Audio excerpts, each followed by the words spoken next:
দর্শক, ডেইলি আপন দেশের পক্ষ থেকে শুভেচ্ছা জানাচ্ছি। ফেব্রুয়ারিতে জাতীয় সংসদ নির্বাচন, উৎসবমুখর পরিবেশ পেলে এবার 12 কোটি ভোটার যাবে ভোট কেন্দ্রে তাদের প্রতিনিধি নির্বাচন করতে। 12 কোটি ভোটারদের মধ্যে 4 কোটি রয়েছে তরুণ ভোটার, যারা জীবনে প্রথম ভোটাধিকার প্রয়োগ করবে। তারা দেশকে কি নতুন বন্দোবস্তে নিয়ে যাবে নাকি গতানুগতিক দ্বারা চলবে, চলুন জেনে নিই। এখন জাতীয় সংসদ নির্বাচনে কি নতুন বন্দোবস্ত আসবে বলে কি মনে করেন? এখন তরুণ ভোটার রয়েছে প্রচুর, তরুণরা দেশটাকে কিভাবে এগিয়ে নেবে বলে আপনার? নতুন বাংলাদেশ গঠিত হবে এবং অনেক দূর এগিয়ে যেতে পারবে। তরুণরা যারা আছে মানে চেষ্টা করতেছে যে একটা ভালো কিছু ফল আনার জন্য বা ই করার জন্য, কিন্তু ওইরকম ভাবে হচ্ছে না। কিন্তু আমরা আশা রাখি যে এই সামনের যে জাতীয় ইলেকশন আছে, আমরা যেই পরিমাণ এক্সপেকটেশন আমাদের আছে, ইনশাআল্লাহ ওটা ফুলফিল হবে। এখন বাকিটা দেখা যাক প্রশাসন কিভাবে আমাদের ভোট কেন্দ্রে সহায়তা করে। এটা কিন্তু একটা বড় ফ্যাক্ট। প্রশাসন যদি আমাদের ভোট মানে কেন্দ্রে ফুললি সহায়তা করতে পারে, তাহলে দেখা গেছে ইনশাআল্লাহ এই সামনের ইলেকশনটা ফুলফিল হবে। মৌলিক চাহিদা, খাদ্য, বস্ত্র, বাসস্থান, চিকিৎসা আর শিক্ষা, এই জিনিসগুলো যদি একটু সরকার ফুলফিল করতে পারে তাহলে সব কিছু ওকে। আরেকটা জিনিস কি, আপনি সরকার চেঞ্জ হোক যাই হোক, আমাদের জনগণ হিসেবে আমাদেরও কিন্তু কিছু দায়িত্ব আছে। ব্যক্তি বিশেষ আমরা অনেক ভুল করি, আমরা সিগন্যাল অমান্য করি, তারপরে লেন মানে ঠিক না রেখে, বিভাজন ঠিক না রেখে আমরা ওই যে অন্য লেনে ঢুকতেছি। এটা তো ব্যক্তি বিশেষ সমস্যা। তো সব কিছু আমরা সর্বকিছু সরকারের উপরে কেন চাপাই? আমরা কি সবাই ঠিক আছি? তো সবার দিক থেকে সবারই ঠিক থাকতে হবে।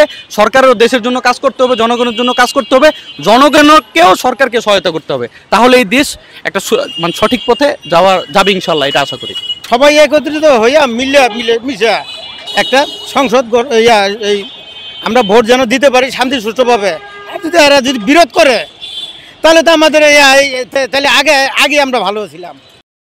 বর্তমানে তরুণ প্রজন্ম যেভাবে আসলে রাজনীতি করতেছে, যদি আমরা এনসিপির কথাই বলি, তাহলে তারা মোটামুটি সাফল্য দেখাচ্ছে। আর দেশ বলতে বিশেষ করে তরুণ প্রজন্মরা চাচ্ছে যে নতুন কিছু আসুক, নতুন প্রজন্মের হাতে ক্ষমতা যাক, দেশটাকে নতুনভাবে গড়ায় নিক। কারণ ফ্যাসিস্ট পতনের পর থেকেই সব কিছু আসলে সিস্টেমটা আপগ্রেড হয়েছে।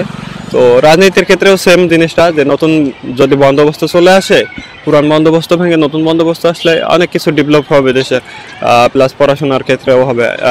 As I M a student, আমার পারপাস থেকে আমি বলবো যে পড়ালেখার ক্ষেত্রে যাতে সুবিধা আসে বা স্টুডেন্ট যাতে আর কি ফ্যাসিলিটিস পায়, এমন রাজনীতি আমি চাচ্ছি। যে এমন একটা বাংলাদেশ হোক যেখানে করাপশন কখনো কাজ করবে না, আর স্পেশালি কোনো কিছু হ্যাম্পার হবে না করাপশনের জন্য। যেমন দেখা যায় যে অনেকে জবে গেলে করাপশন, এখানে রাজনীতির আশ্রয় নিতে হয়, রাজনীতির আশ্রয় ছাড়া দেখা যায় যে চাকরি পাওয়া যায় না। এটা আসলে একটা স্টুডেন্টের ভবিষ্যতের একটা প্রশ্ন, যে আমি এতদিন পড়াশোনা করলাম, আমার কেন রাজনীতির আশ্রয় নিয়ে আমাকে চাকরিটা নেওয়া লাগবে? তো রাজনীতির বাইরে থেকে আসলে আমাদের চাকরিটাকে নিতে হবে। বা আমার ক্ষেত্রে আমি আমার পারপাস থেকে বলতেছি যে আমি যেহেতু স্টুডেন্ট, সো আমি চাবো যে যাতে আমাদের রাজনীতির আশ্রয় না নিয়ে আমার মেধার জোরে আমি যাতে চাকরিটা পাই। সো আমি চাবো যে রাজনীতিটা নির্বাচনের পর এমনভাবে আসুক যাতে আমরা কোনোভাবে রাজনৈতিক আশ্রয় না নিয়ে চাকরিটা পাই, এমন আশাই করি। আগামী বাংলাদেশ আপনি কেমন বাংলাদেশ চান? আগামী বাংলাদেশ আমরা ভালোভাবে চাই, যেন নিজে যেন ডাল বা চারটি খাই যেন বাঁচতে পারি, এবং যদি জনগণও যেন সেইভাবে যেন বাঁচতে পারে, সেটাই আমরা কামনা চাই। তাছাড়া আর কিছু চাই, আমরা সবাই যেন ভোট দিতে পারি, এই অবস্থা মানে করতে হবে।